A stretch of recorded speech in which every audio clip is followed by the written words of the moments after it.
So obviously, you said you were going to talk things over with Coach Smith when everyone was asking you the other day. Are you going to approach the 5 the same way as the 3? Was that a planned move or an instinct move? That was a decision I made in the race. Just same plan was no plan, pretty much.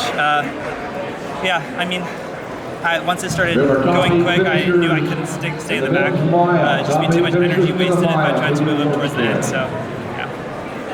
To be able to be part of that experience, with Abdi doubling at the crossplex, and now this is your moment, and this has been your weekend. Like, how cool is this to be able to wear those 3 letters and to represent like this? It's amazing. I was thinking about how Abdi Hamid did it this whole meet. So it's so cool to have someone do it in that way when I was there on the team with him. So absolutely, yeah. How did it feel making that move? You really broke open the field. Yeah, I didn't anticipate it to happen like that. I knew one thing I did talk about is if I did make a move, I had to be extremely decisive. It just breaks people if you do that. So, but yeah, it was it works very well. So, and I don't make a move like that without knowing I have more gears left. So, was that the byproduct of running the mile, at the elevation that you did, and knowing that it's like, hey, if I have to find that next gear or gears, I can? Yeah, absolutely. That helped so much. I ran the 800 at conference.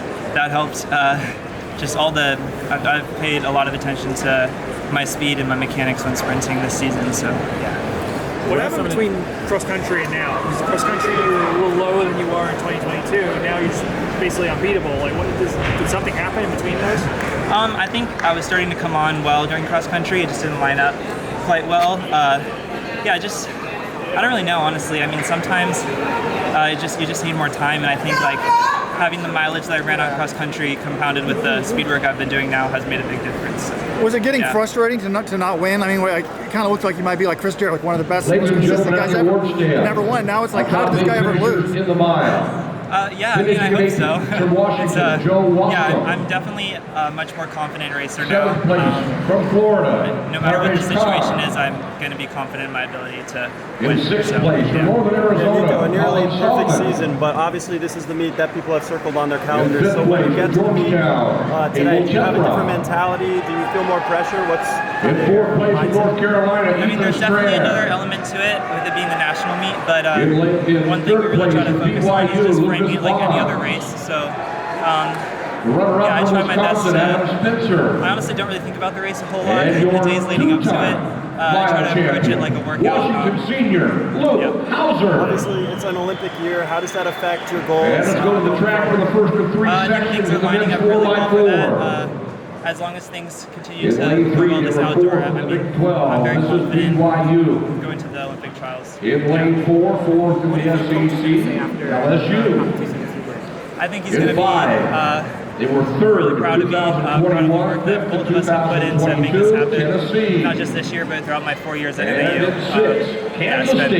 It's culminating right now. So, Section 1 of 3. Are you excited to build all this into a really dynamic 10K? Yes, I am. We'll see, but yeah, absolutely, yeah. Are you definitely running that next weekend then? I haven't. I'm not sure yet. I'd love to run a 10K this season though, so I'd love to be at the trials in the 10K. So yeah, that's definitely a plan. Yeah, I guess you'll decide with Coach Smith this week then? Running the 10 next week? Mm-hmm. Yeah. We'll make that decision. Everybody will know at some point next week. So yeah. I remember last year in Albuquerque, you and Drew were kind of pushing the pace in some of the races, because you kind of knew a kick might not favor you, and now it seems like you have a really good kick. So how'd you get that? Because that's kind of hard to develop a kick, you know? Yeah. I think a lot of it has to do with just having another year of training under my belt. Coming off of mechanical issues last year, figuring that out has allowed me to just get more force into the ground when I'm sprinting and just running in general. So I just feel a lot more natural running at faster paces than I do slower ones. So yeah. Can you tell me a bit more detail about those mechanical issues? Like what were they? How did you it's extremely hard to explain. I don't really understand it all myself, but it's unique to me. Tennessee, I'm at a great place with it. I know my body really well now, so I think it's only up from here in that regard. So yeah. Is there like one thing with Eugene O'Malley, they'll run Kyle Gale on the second leg. I think generally I'm just getting more force into the ground from the Kansas State with arch of my foot. So the pass, the more force you get to the ground, the faster you get. LSU with Evans on the second carry, BYU Is with that Taylor. something that you always knew was an issue, or when did you identify that this might be something you need to? I think everyone has these issues. I just didn't have it in a way that manifested. Kansas State, Tennessee, I just felt LSU, and people BYU. get pain and they can't run, versus I just could feel something was off, so I went in without having pain. Title event for team point this year that improvement. Yeah, like last year. Yeah. I'm glad it happened because I Kansas wouldn't be where I State, am now. Tennessee, LSU, When BYU. you ran 12:57, you've been dealing with like some knee pain or something that week. Is that gone, or is that still happening? That's gone right now. I've had that pain since I was like in high school, so it kind of was just something They're I had to running manage. Jamie O'Malley on Running the faster first paces leg. again. Tennessee I don't feel any countering pain with there, Nerd. so like Adele Bass for I could LSU, race, but BYU training, is easy shot. running was difficult, but I don't have any LSU making up some ground, but it's Kansas State out in front. Well done, man. Thank